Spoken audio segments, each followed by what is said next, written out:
बुलेटिनच्या सुरुवातीला आताची सगळ्यात मोठी बातमी। दहशतवाद्यांचं क्रौर्य जवळून पाहिलेल्या आणि आपले कुटुंबीय गमावलेल्या या पीडितांचा हा आक्रोश ऐकून देशातील नागरिकांच्या काळजाचा थरकाप उडाला। घरातील सदस्य गमावलेल्या पीडितांचे अश्रू थांबण्याचं नाव घेत नाहीयेत। सर्व देशवासीय त्यांच्या दुःखानं स्तब्ध झालेत। मात्र महाविकास आघाडीच्या नेत्यांनी जाणू काही सत्य नाकारण्याचा विडाच उचललाय। शरद पवारांनी तर धर्म विचारून हिंदू पर्यटकांवर गोळ्या झाडल्याच्या मुद्द्यावर कानावरच हात ठेवले। शरद पवार, अनिल देशमुख, गोपाळ तिवारी यांनी जे घडलं तेच नाकारलं। त्यामुळे महाविकास आघाडीच्या नेत्यांवर सत्ताधाऱ्यांनी आगफाकड केली आहे। त्यावरील आपत्तीतही मवियाचे नेते वोट बँकेचं राजकारण करत असल्याचा टोला सत्ताधाऱ्यांनी लगावलाय। पहलगाममध्ये 27 पर्यटकांची हत्या करण्यात आली। धर्म विचारून दहशतवाद्यांनी गोळ्या घातलेल्या होत्या हे सत्य सर्व जगाला कळालं, पण मवियाचे नेते हे सत्य का नाकारतायत असा सवाल उपस्थित होतोय।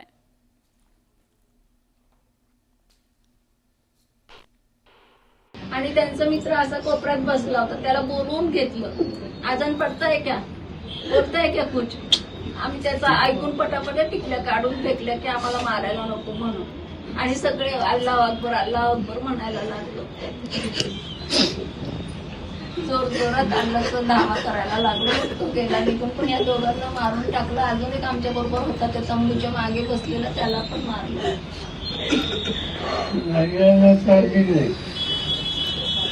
काही पर्यटक सांगतात की तुम्ही हिंदू आहात का मुस्लिम आतंकवाद्यांनी गोळ्या घातल्या असं म्हटलं जातं।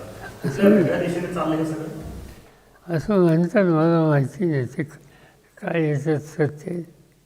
आपण देशाच्या कारण तिथे जे लोक होते प्रवासी, त्याच्यात स्त्रियांना त्यांनी शोधलेलं दिसते, पुरुषांना गोळ्या घातल्या। पुण्यामध्ये 2 लोकांची मृत्यू झाली, 5 का 6 लोकांचे झाले। त्याचे 2 लोकांचं घरी मी काल गेलो होतो। त्या घरात ज्या भगिनी होत्या त्या हजर होत्या तिथे।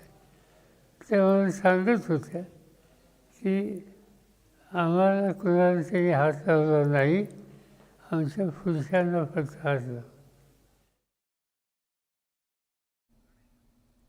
दरम्यान गुरुवारी पवारांनी कौस्तुभ गणबोटे यांच्या कुटुंबियांची भेट घेतली होती, त्यांचं सांत्वन केलं। यावेळी त्यांच्या पत्नीनं आपली आपबीती सांगितली।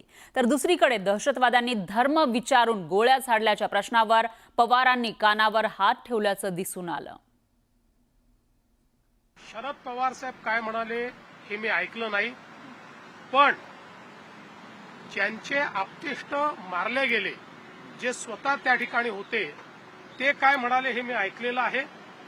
पवार साहेबांचं जर असं मत असेल तर त्यांनीही ते जाऊन ऐकावं।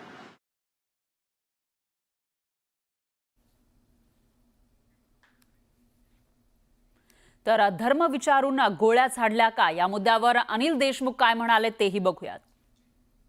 ऐसा जो काफ़ी जो 2-3 वीडियोस जो आए, उन्होंने ये बताया कि गोली दागने के पहले ऐसा किसने पूछा नहीं था कि आप हिंदू हो या मुस्लिम हो। ऐसे भी कुछ बातें सामने आई है। अभी धीरे धीरे पूरी जब छानबीन होगी तब ये बातें, सच्ची बात क्या है वो सब सामने आएंगी। तर न्यूज 18 लोकमतच्या बडे मुद्दे या विशेष कार्यक्रमात काँग्रेसचे प्रवक्ते गोपाळ तिवारी यांनी धर्म विचारून गोळीबार झालाच नाही असं म्हटलेलं आहे। बघूया की लोकांना नाव घेऊ घेऊ धर्म विचारू विचारू गोळ्या घातलेल्या आहेत, त्याच्याबद्दल सुद्धा तुम्ही ठामपणे बोललं पाहिजे। हे चुकीचं झालंय म्हणून त्याविषयी मी 4 जणांच्या तिथल्या पर्यटकांचे व्हिडिओ बघितले। ते झालेलं दिसत नाहीये, असं काही झालेलं दिसत नाही, असं 3 ते 4 व्हिडिओ तिथले पर्यटक सांगतायत। असं कुठं काय विचारलेलं तर दिसत नाहीये। तर दुसरीकडे जितेंद्र आव्हाड यांनी पर्यटकांच्या सुरक्षेच्या मुद्द्यावरून केंद्र सरकारवर जोरदार निशाणा साधला। 1,000 लोक त्या जागेवर होती आणि तिथे एकही मिलिटरीचा माणूस किंवा काश्मीर पोलिसांचा माणूस नव्हता। तुम्ही काय मुंबईच्या चौपाटीवर फिरत नाही ना, तुम्ही काश्मीरमध्ये आहात आणि काश्मीर हे अतिसंवेदनशील आहे हे काही दुसऱ्या कोणी तुम्हाला समजून सांगायला नको। मग सरकारची जबाबदारी आहे की नाही? सुरक्षा व्यवस्था अनंतनाग असो, पहलगाम असो, हे सगळे ज्याथे जिथे भारतीय लोक जातात, परदेशातले नागरिक जातात, यांची सुरक्षा व्यवस्था बघणं हे काम तिथे केंद्र सरकारचं आहे.